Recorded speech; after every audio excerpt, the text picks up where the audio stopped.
안녕하세요. 요즘 날씨가 많이 추워졌죠.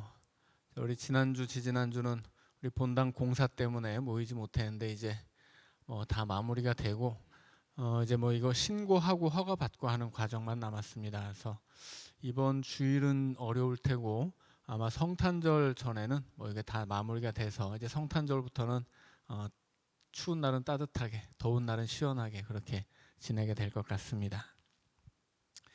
자, 오늘은 민수기 31장 32절부터 읽어갈 차례입니다.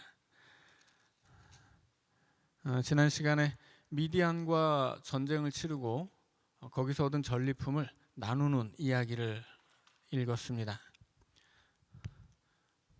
이 전리품 전체가 이것이라면 반을 나눠서 반은 전쟁을 치른 군인들이 가지고요. 반은 전쟁과는 상관없이 있었던 회중들이 갔습니다. 자, 군인들이 제사장의 몫으로 자기들이 가지고 얻은 것의 500분의 1을 이제 제사장들에게 주고요. 회중들은 50분의 1을 레위인에게 주었죠. 그래서 이스라엘 전체가 미디안에게 이긴 전쟁의 전리품을 공평하게 나눠 가졌습니다. 나중에는 다윗 시대로 가면 다윗도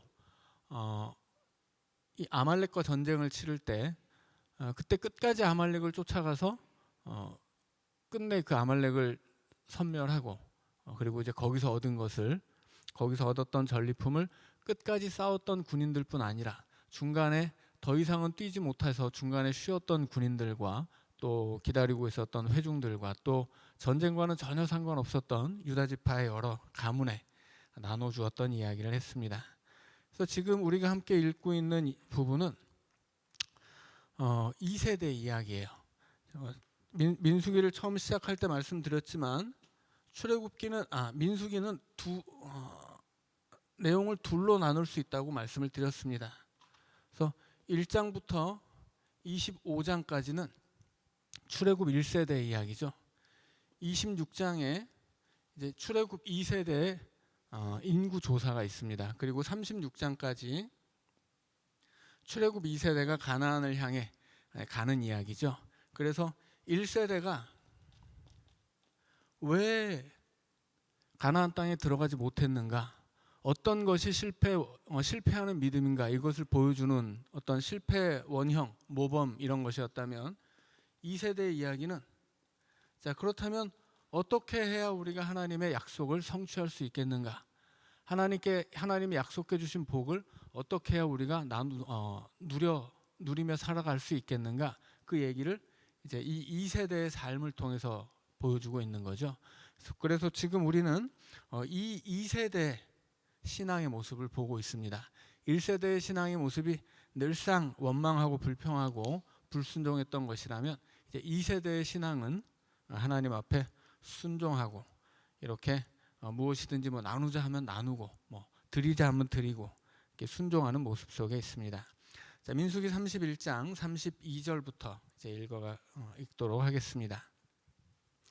그 탈취물 곧 군인들의 다른 탈취물 외에 양이 67만 5천 마리요, 소가 7만 2천 마리요, 나귀가 6만 1천 마리요, 사람은 남자와 동침하지 아니하여서 사내를 알지 못하는 여자가 도합 3만 2천 명이니 그 절반 곧 전쟁에 나갔던 자들의 소유가 양이 33만 7,500마리라.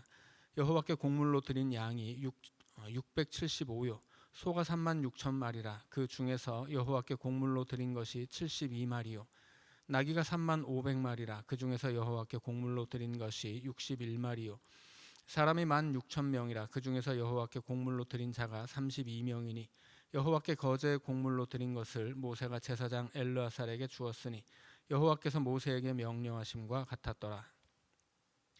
자, 여호와께 드린 부분이 있죠. 하나님께 드렸다라고 할 때 하나님께 어떻게 드렸을까요? 이런 가축이니 사람이니 이걸 하늘로 던졌다는 게 아니겠죠. 아니면 이 가축뿐만 아니라 사람도 있는데 이걸 다 제단에 태웠다는 얘기도 아니겠죠. 자, 하나님께 어떻게 드렸냐면 41절에 보면 여호와께 거제의 곡물로 드렸다 이렇게 이야기하죠. 자, 전에도 설명드렸지만 거제와 요제로 드린 그 모든 제물은 다 제사장의 몫입니다.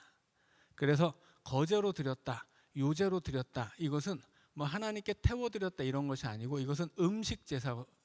이 거제나 요제는 기본적으로 음식 제사인데 그 모든 것은 다 제사장의 몫이에요. 그러니까 여기서 거제로 하나님께 드렸다라고 되어 있지만 하나님께 드리고 그 하나님께 드린 것은 제사장의 몫으로 주어지는 것입니다. 그러니까 여기 많은 짐승과 사람이 나오는데 이걸 하나님께 드렸다는 게 무슨 뜻이냐 궁금하실 수 있는데 그것은 이 거제로 드림으로써 곧 제사장의 몫으로 주었다라는 뜻입니다. 42절입니다. 모세가 전쟁에 나갔던 자에게서 나누어 이스라엘 자손에게 준 절반 곧 회중이 받은 절반은 양이 33만 7,500마리요 소가 3만 6천 마리요 나귀가 3만 500마리요 사람이 1만 6천 명이라. 이스라엘 자손의 그 절반에서 모세가 사람이나 짐승의 50분의 1을 취하여 여호와의 장막을 맡은 레위인에게 주었으니 여호와께서 모세에게 명령하심과 같았더라. 군대의 지휘관들 곧 천부장과 백부장들이 모세에게 나와서 모세에게 말하되 당신의 종들이 이끈 군인을 계수한즉 우리 중 한 사람도 충나지 아니하였기로 우리 각 사람이 받은 바 금폐물 곧 발목고리, 손목고리, 인장 반지, 귀고리, 목걸이들을 여호와께 헌금으로 우리의 생명을 위하여 여호와 앞에 속죄하려고 가져왔나이다. 모세와 제사장 엘르아살이 그들에게서 그 금으로 만든 모든 폐물을 취한즉 천부장과 백부장들이 여호와께 드린 거제 금의 도합이 16,750세겔이니 군인들이 각기 자기를 위하여 탈취한 것이니라. 모세와 제사장 엘르아살이 천부장과 백부장들에게서 금을 취하여 회막에 들여 여호와 앞에서 이스라엘 자손의 기념을 삼았더라. 군대의 지휘관들이 자기들의 몫으로 받은 여러 가지 폐물들이 있습니다. 뭐 발목걸이, 손목걸이, 인장반지, 귀걸이, 목걸이 뭐 이런 것들인데 말하자면 보석류예요. 이 보석류들은 군인들의 몫으로 주어졌는데 이 군인들이 너무 감사했어요. 뭐가 감사했냐면 49절에 보면 우리 중 한 사람도 충나지 아니하였기로 아무도 안 죽었다는 얘기죠. 전쟁을 치렀는데 아무도 안 죽었어요. 심지어 하나님이 이스라엘 군대 전체가 출동하지 말고 그 중에 아주 소수 일부만 출동하라고 해서 그렇게 전쟁을 치렀어도 승리할 뿐 아니라 아무도 안 죽은 거죠. 그래서 이 군인들이 너무 그것이 감사하니까 자기 몫으로 받은 자기를 위하여 탈취한 이 폐물들 이것을 하나님 앞에 다 감사 예물로 바쳤다 하는 이야기입니다. 자, 이것이 바로 가나안을 차지할 수 있는 출애굽 2세대의 신앙이에요. 자, 이 사람들은 하나님의 명령에 순종할 뿐 아니라 하나님의 은혜 앞에 감사할 줄 알았다 하는 이야기를 하고 있습니다. 자, 32장입니다. 르우벤 자손과 갓 자손은 심히 많은 가축대를 가졌더라. 그들이 야셀 땅과 길르앗 땅을 본즉 그곳은 목축할 만한 장소인지라. 갓 자손과 르우벤 자손이 와서 모세와 제사장 엘르아살과 회중 지휘관들에게 말하여 이르되 아다롯과 디본과 야셀과 니무라와 헤스본과 엘르알레와 스밤과 느보와 부온 곧 여호와께서 이스라엘 회중 앞에서 쳐서 멸하신 땅은 목축할 만한 땅이요 당신의 종들에게는 가축이 있나이다. 또 이르되 우리가 만일 당신에게 은혜를 입었으면 이 땅을 당신의 종들에게 그들의 소유로 주시고 우리에게 요단강을 건너지 않게 하소서. 자, 르우벤 자손과 갓 자손이 두 지파가 모세에게 찾아왔습니다. 그래서 뭐라고 이야기하냐면 지금 가나안 땅에 본격적으로 들어가서 전쟁을 벌이기 전에 이제 하나님의 명령에 따라서 모세가 가나안 전쟁 전초전을 벌이고 요단강 동편의 땅을 차지한 상태예요. 그런데 이 르우벤과 갓 지파가 보니까 이 땅이 아주 푸른 초장이라 가축을 치기가 좋았더라 하는 것입니다. 그래서 이 사람들이 뭐라고 이야기합니까? 우리 두 지파가 가축이 심이 많은데 이 땅은 가축을 기르기 너무 좋은 땅이니 이 땅을 우리에게 주고 우리는 요단강 안 건너가면 안 되겠습니까? 이렇게 이야기한 거예요. 뭐 한마디로 말도 안 되는 얘기죠. 지금 이스라엘 백성들이 본격적으로 가나안에 들어가기 전에 전초전을 통해서 이제 승리하고 얻은 땅을 자기들에게 주고 자기는 이 전쟁에서 빠지겠다는 얘기죠. 왜 이런 어처구니 없는 생각을 하게 되냐면 이 사람들이 분명히 이야기하죠. 종들에게는 가축이 있나이다. 자기가 가지고 있는 것 때문에 전쟁을 하지 않겠다고 하는 거예요. 이 전쟁을 하라고 하는 것은 하나님의 명령이고, 이 약속의 땅, 하나님이 약속하신 땅을 차지하는 것은 그야말로 하나님의 말씀에 순종해서 하나님 백성들의 하나님 나라를 세우는 일인데, 내가 가지고 있는 가축 때문에 우린 이 전쟁에서 빠지겠습니다. 이렇게 이야기하는 거죠. 결국은 사람이 이 기브롯 핫다와에서 그랬잖아요. 탐욕의 그곳이 탐욕의 무덤이었죠. 하나님이 날마다 만나를 맛있게 주시는데 고기는 어딨냐고 불평하다가 기브롯 핫다와에서 그 고기가 이에 끼기도 전에 하나님이 쳐서 죽게 되죠. 그것이 사람은 욕심에 묻혀 죽는다, 이런 이야기입니다. 여기서도 마찬가지예요. 결국 자기가 가지고 있는 소유의 발목이 잡힐 뻔했죠. 우리는 가축이 있는데 이 가축 끌고 우리가 어딜 가겠습니까? 우리가 이렇게 좋은 가축들 데리고 무슨 전쟁을 하겠습니까? 우린 그냥 여기 남을게요. 이런 얘기를 했던 거예요. 자, 그래서 이제 모세가 극대노를 해가지고 이제 막 뭐라고 합니다. 자, 6절부터 읽습니다. 모세가 갓 자손과 르우벤 자손에게 이르되 너희 형제들은 싸우러 가거늘 너희는 여기 앉아 있고자 하느냐? 너희가 어찌하여 이스라엘 자손에게 낙심하게 하여서 여호와께서 그들에게 주신 땅으로 건너갈 수 없게 하려 하느냐? 너희 조상들도 내가 가데스 바네아에서 그 땅을 보라고 보냈을 때에 그리하였었나니 그들이 에스골 골짜기에 올라가서 그 땅을 보고 이스라엘 자손을 낙심하게 하여서 여호와께서 그들에게 주신 땅으로 갈 수 없게 하였었느니라. 그때 여호와께서 진노하사 맹세하여 이르시되 애굽에서 나온 자들이 20세 이상으로는 한 사람도 내가 아브라함과 이삭과 야곱에게 맹세한 땅을 결코 보지 못하리니 이는 그들이 나를 온전히 따르지 아니하였음이니라. 그러나 그나스 사람 여분네 아들 갈렙과 눈의 아들 여호수아는 여호와를 온전히 따랐느니라 하시고 여호와께서 이스라엘에게 진노하사 그들에게 40년 동안 광야에서 방황하게 하셨으므로 여호와의 목전에 악을 행한 그 세대가 마침내는 다 끊어졌느니라. 보라, 너희는 너희의 조상의 대를 이어 일어난 죄인의 무리로서 이스라엘을 향하신 여호와의 노를 더욱 심하게 하는도다. 너희가 만일 돌이켜 여호와를 떠나면 여호와께서 다시 이 백성을 광야에 버리시리니 그리하면 너희가 이 모든 백성을 멸망시키리라. 자, 옛날 얘기를 하죠. 옛날에 니네 조상들도 그렇게 가데스 바네아에서 저 에스골 골짜기 가서 저 땅이 어떤지 보라고 했더니 뭐라고 했습니까? 우리는 절대로 저 땅을 차지할 수 없다. 우리 다시 돌아가자. 우리는 저 땅으로 가지 않겠다. 그런 얘기를 했었거든요. 근데 너희들이 니네 조상들이 했던 그 얘기를 그대로 똑같이 하면서 우리는 이 요단강을 건너지 않겠다고 한다면 너희들이 이 모든 백성을 멸망시키는 것이다. 그런 이야기를 하고 있습니다. 자, 16절입니다.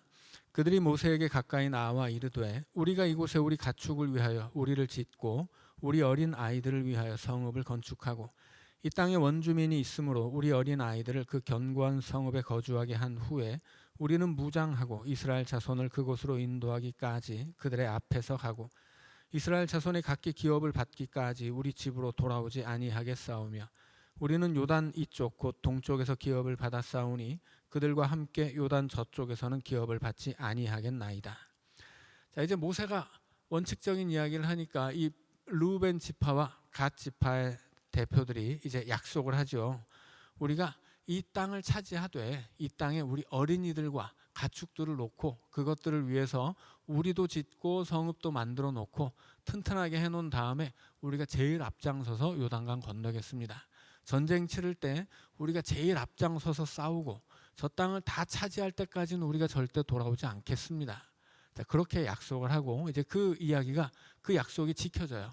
여호수아서로 이제 가면 과연 이 족속들이 약속한 대로 가장 앞장서서 싸우고 이제 그 전쟁이 끝날 때까지는 돌아오지 않습니다. 다만 다 가는 건 아니에요. 르우벤 지파와 갓 지파의 군사들이 다 가지는 못하죠. 왜냐하면 그들이 차지하고 있는 땅에 근처에 또 이방 족속이 있기 때문에 수비할 사람들도 필요하거든요.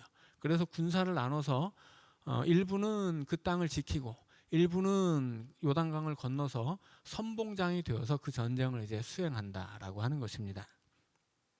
자, 20절입니다.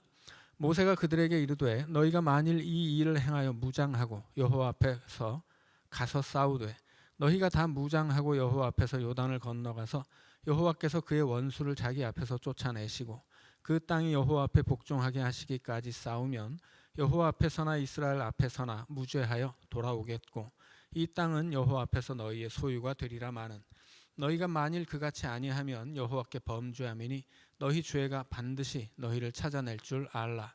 너희는 어린 아이들을 위하여 성읍을 건축하고 양을 위하여 우리를 지으라. 그리하고 너희의 입이 말한 대로 행하라. 갓 자손과 르우벤 자손이 모세에게 대답하여 이르되 주의 종들인 우리는 우리 주의 명령대로 행할 것이라. 우리의 어린 아이들과 아내와 양떼와 모든 가축은 이곳 길르앗 성읍들에 두고 종들은 우리 주의 말씀대로 무장하고 여호와 앞에서 다 건너가서 싸우리이다.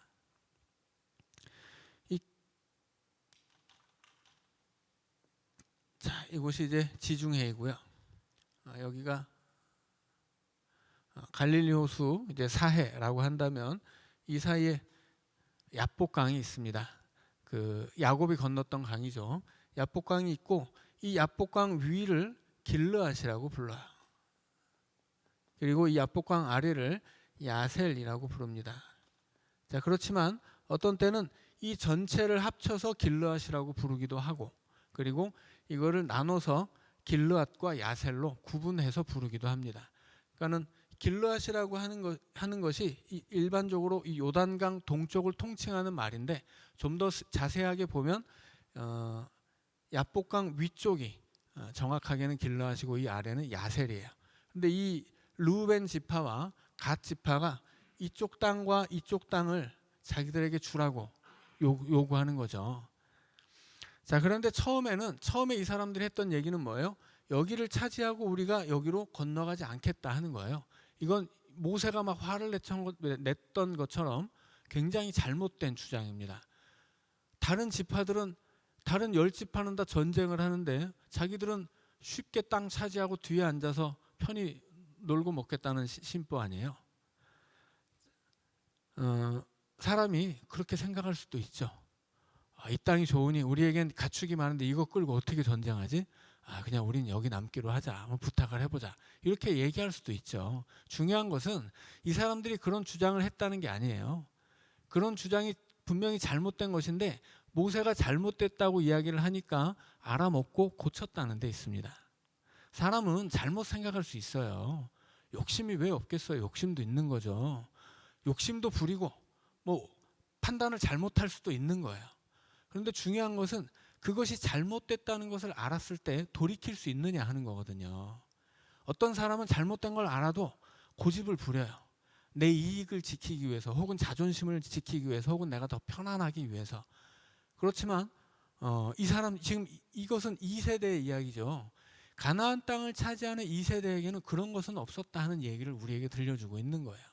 사람이 항상 옳은 생각만 하는 것은 아니라 가끔씩 잘못 판단하기도 하고 잘못 생각할 수도 있는데 그것이 틀렸다는 것을 알았을 때는 즉각적으로 돌이킬 수 있어야 된다라고 하는 얘기를 하고 우리에게 들려주는 것입니다.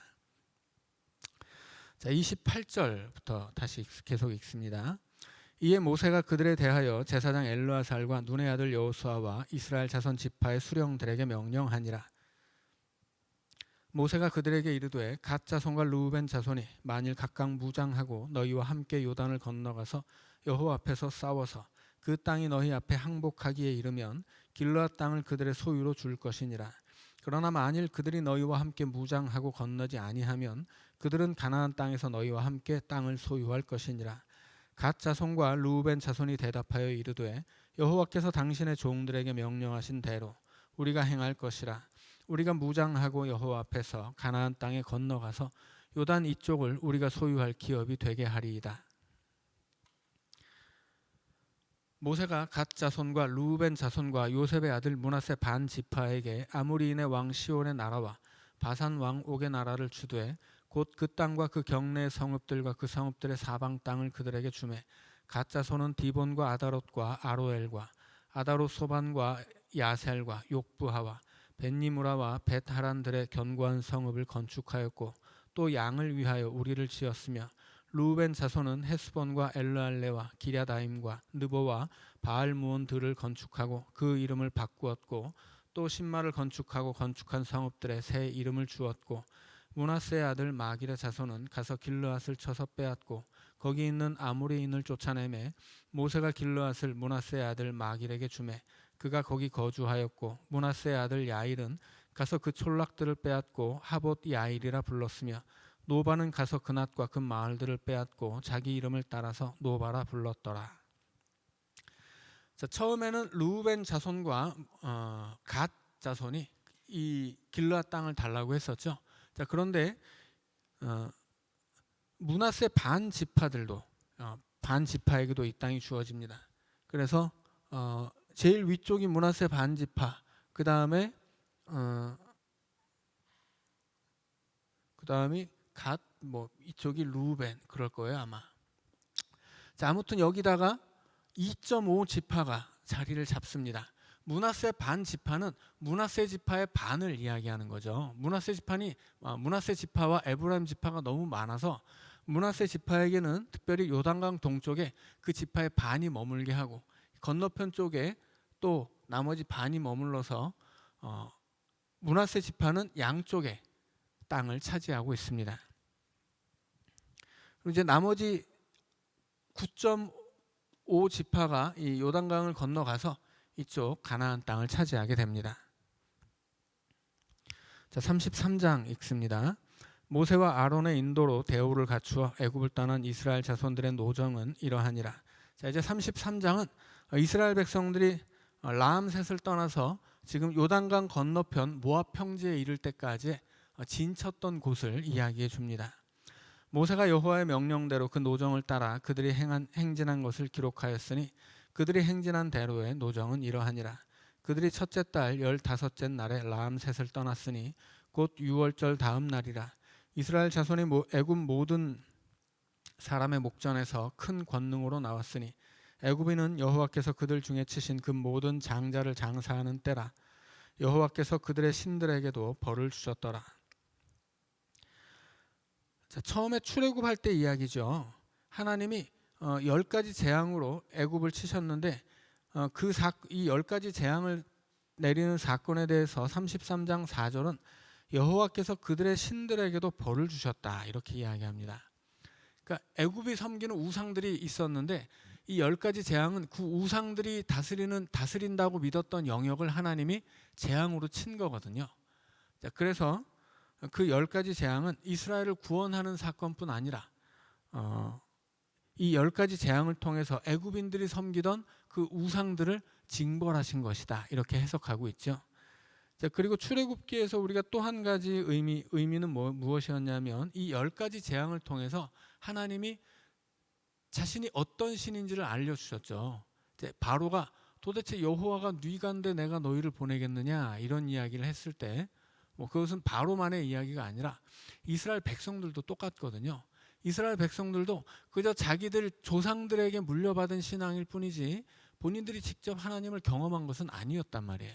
그래서 하나님이 이 10가지 재앙을 통해서 애굽과 애굽의 신들을 굴복시키는데 그 사건을 통해서 하나님이 어떤 신이신지를 바로뿐 아니라 이스라엘 백성들에게 알려주신 거예요. 그래서 이 출애굽의 10가지 재앙은 이스라엘 백성을 구원하기 위해서 내리셨을 뿐 아니라 하나님이 어떤 분이신지를 하나님의 백성과 그 바로에게 알려주기 위해서, 그리고 애굽의 백성들이 섬기던 그 우상들을 징벌하기 위해서 그렇게 내렸던 사건이다라고 이해하시면 되겠습니다. 자, 5절부터 읽습니다. 이스라엘 자손이 라암셋을 떠나 숫곳에 진을 치고 숫곳을 떠나 광야 끝 에담에 진을 치고 에담을 떠나 바알스본 앞 비하히롯으로 돌아가서 믹돌 앞에 진을 치고 하히롯 앞을 떠나 광야를 바라보고 바다 가운데를 지나 에담 광야로 사흘길을 가서 마라에 진을 치고 마라를 떠나 엘림에 이르니 엘림에는 샘물 12과 종려 70그루가 있으므로 거기에 진을 치고 엘림을 떠나 홍해가에 진을 치고 홍해가를 떠나 신광야에 진을 치고 신광야를 떠나 돕가에 진을 치고 돕가를 떠나 알루스에 진을 치고 알루스를 떠나 르비딤에 진을 쳤는데 거기는 백성이 마실 물이 없었더라. 르비딤을 떠나 신의 광야에 진을 치고 신의 광야를 떠나 기브롯 핫다아와에 진을 치고 기브롯 핫다와를 떠나 하세롯에 진을 치고. 자, 여기까지는 우리가 많이 들어봤던 장소예요. 여기까지는 이 좀 여러 가지 사건들을 통해서 우리가 익히 들었던 장소인데, 이 다음부터는 우리가 잘 모르는 장소들이 나옵니다. 18절입니다. 하세롯을 떠나 림마의 진을 치고, 림마를 떠나 림몬 베레스의 진을 치고, 림몬 베레스를 떠나 림나의 진을 치고, 림나를 떠나 리사의 진을 치고, 리사를 떠나 그헬라다의 진을 치고, 그헬라다를 떠나 세벨산의 진을 치고, 세벨산을 떠나 하라다의 진을 치고, 하라다를 떠나 마켈롯의 진을 치고, 마켈롯을 떠나 다핫의 진을 치고, 다핫을 떠나 데라의 진을 치고, 데라를 떠나 밑가의 진을 치고, 밑가를 떠나 하스모나의 진을 치고, 하스모나를 떠나 모세롯의 진을 치고, 모세롯을 떠나 분에야 아간의 진을 치고, 분에야 아간을 떠나 홀하깃갓의 진을 치고, 홀하깃갓을 떠나 욥바다의 진을 치고, 욥바다를 떠나 아브로나의 진을 치고, 아브로나를 떠나 에시온 게벨의 진을 치고, 에시온 게벨을 떠나 신광야 곧 가데스의 진을 치고, 가데스를 떠나 에돔 땅 변경의 호르산의 진을 쳤더라. 이스라엘 자손이 애굽 땅에서 나온 지 40년째 5월 초하루에 제사장 아론이 여호와의 명령으로 호르산에 올라가서 거기서 죽었으니, 아론이 호르산에서 죽던 때의 나이는 123세였더라. 가나안 땅 남방에 살고 있는 가나안 사람 아랏 왕은 이스라엘 자손이 온다는 소식을 들었더라.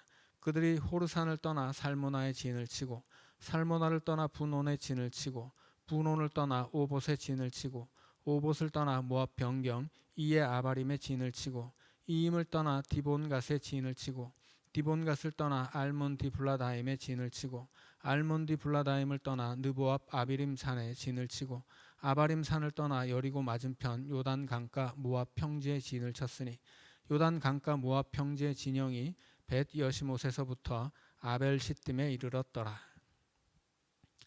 자, 여러 가지 지명이 나왔습니다. 이 중에는 우리가 익히 아는 장소도 있지만 모르는 장소도 많아요. 아는 장소야 아니까 읽어본다고 하더라도, 모르는 장소까지 우리가 뭐하러 읽을까 이렇게 생각할 수도 있지만 그렇지 않습니다. 자, 지금 전체적으로 이 여정은 애굽의 람셋에서 출발합니다. 자, 그리고 모압 평야에 도착했죠. 모압 평야는 여리고성이 보이는 여리고성의 맞은편 요단강 건너편이에요. 자, 그리고 이 사이에 지금 우리가 쭉 읽은 여러 가지 진친 곳이 나옵니다. 몇 군데일까요? 딱 찍으면 40군데죠. 40년 40군데. 성경에서 숫자는 오늘 우리가 쓴 어떤 팩트를 가리키는 숫자라기보다는 그 숫자가 가지고 있는 어떤 상징적인 의미가 더 중요하다고 늘 말씀드리죠. 그래서 광야에서 이스라엘 백성들이 40년을 헤매게 되는데, 그 40년이라고 하는 세월은 비단 40년이라는 숫자 자체라기보다는 그 40이라는 숫자가 상징하고 있는 고난이 중요한 거예요. 그 40년이 걸렸다, 이것도 중요한 일이지만 그 40년이 고난의 세월이었다라고 하는 것이 더 중요한 것이죠. 네, 그래서 이 40이라는 숫자도 마찬가지예요. 그런 그 고난의 의미를 함축하고 있는 숫자죠. 그들이 지친 곳이 그렇게 편안하고 좋은 곳 아니었다는 이야기예요. 이 애굽을 떠나서 가나안으로 가는데, 처음에는 가나안을 떠나기만 하면 아주 그냥 해피할 줄 알았죠. 가나안을 떠나기만 하면 애굽을 떠나기만 하면 당장 가나안에 쳐들어가서 그 땅을 차지하고 거기서 나오는 적과 꿀을 누리면서 평안히 살 줄 알았는데, 웬걸요? 하나님이 그렇게 두지 않으시죠. 실제적으로 2주면 충분히 가고도 남는 거리였음에도 불구하고 40년이 걸립니다.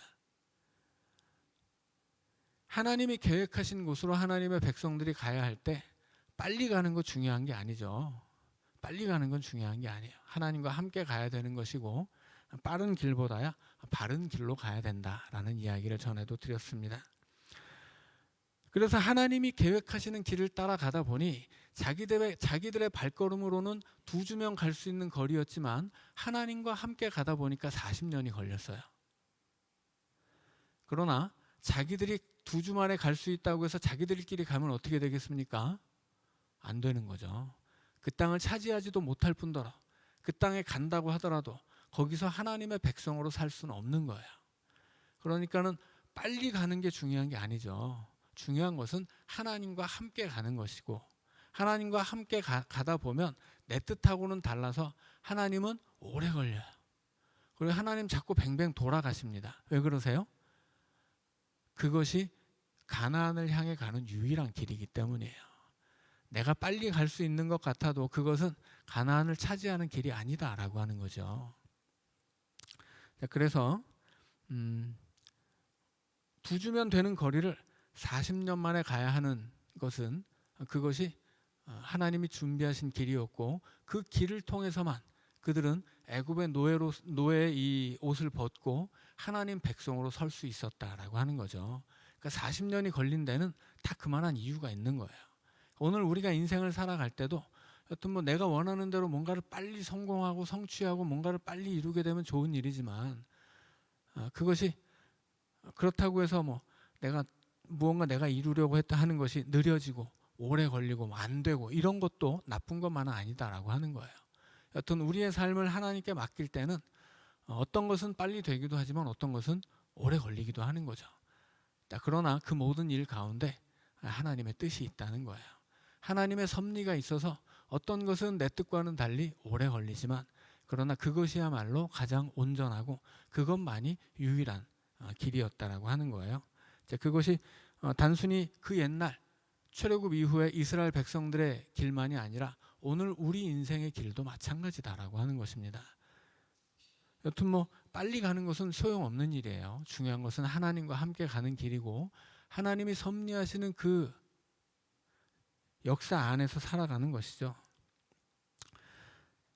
자, 오늘 여기 말씀에 보니까 33장 2절에 보면 여호와의 명령대로 그 노정을 따라 그들이 행진한 것을 기록했다, 이렇게 이야기합니다.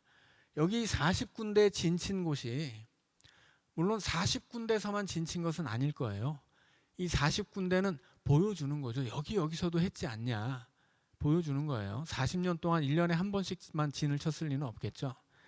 자, 그런데 이 40군데 진, 이것은 무슨 얘기냐면, 이렇게 우리 조상들이 그 40년 동안 진친 여러 곳이 있는데 그것들 다 하나님이 명령하신 곳이다. 우리가 가는 발걸음 2주면 되는 그 길을 40년 동안 걸렸는데 그것은 그만큼 하나님이 철저하게 계획하시고 하나님이 인도하신 길이었다. 하나님이 명령하신 곳에서 우리가 진친 것 아니냐, 그렇게 얘기하고 있는 거예요. 그래서 이 모든 길은 하나님이 계획하시고 인도하신 길이에요. 2주면 갈 길을 40년 만에 갔지만, 그러나 그 과정 속에 하나님이 항상 함께 하셔서 그 40년을 통해 애굽의 노예를 하나님 백성으로 세우셨다 하는 것입니다.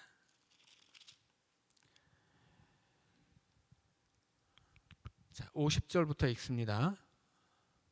자, 이제 50절부터는 우리 다음 시간에 읽도록 하겠습니다. 자, 우리 3분 쉬고 50절부터 읽어가도록 하겠습니다.